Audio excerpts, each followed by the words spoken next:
যেখান থেকে হাঁটি হাঁটি পা পা করে 2024 সালের গণঅভ্যুত্থানের পরে একটা জায়গায় এসে পৌঁছেছি এবং জুলাই সনদ এবং গণভোটের রায় বাস্তবায়নের মধ্য দিয়ে আমরা আরো একটা ধাপ অতিক্রম করতে পারতাম জাতি হিসেবে, সেখান থেকে আমরা এখন উল্টা পথে হাঁটা শুরু করেছি এবং যেটা শেখ হাসিনার ভাষায় অ্যাবসলিউট পাওয়ার আমরা তিনি চান শুনেছিলাম, সেটাই এখন বর্তমান সরকারের মধ্যে আমরা দেখতে পাচ্ছি।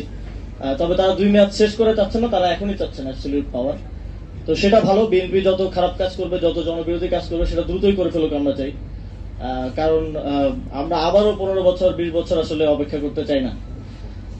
আর আমাদের জুলাই গণঅভ্যুত্থানের পরে জনগণের যে আকাঙ্ক্ষা ছিল, রাষ্ট্রের কাঠামোগত যে সংস্কারের স্বপ্ন জনগণ দেখেছিল, আমরা বিভিন্ন রাজনৈতিক বাস্তবতা কিংবা বিভিন্ন ধরনের বাধা বিপত্তির কারণে সেটা একটা রিডিউসড এবং কম্প্রোমাইজড ভার্সন আমি মনে করি যে জুলাই সনদের জায়গায় এসেছে। আমরা সংবিধান পুনর্লিখনের কথা বলেছিলাম এবং এখানে আরেকজন ছিলেন বদিউল আলম মজুমদার স্যার, আলিরিয়াজ স্যার, তিনি ছিলেন ঐক্যমত্য কমিশনের দায়িত্বে।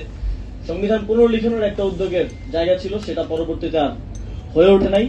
কিন্তু এখন আমরা এমন একটা পর্যায়ে এসে উপনীত হয়েছি যে আমাদের ওই রিডিউসড কিংবা কম্প্রোমাইজড ভার্সনটাও বাস্তবায়ন করতে গিয়ে আমরা সেটা করতে পারছি না এবং বিএনপি সরকার সেটাকে পুরোপুরি তাদের যেই নির্বাচনের পূর্বেকার সময়ের পজিশন সেখান থেকে পল্টে নিয়ে এখন পুরোপুরি সেটা বাতিল করে দেয়া, ইভেন যেই অধ্যাদেশগুলো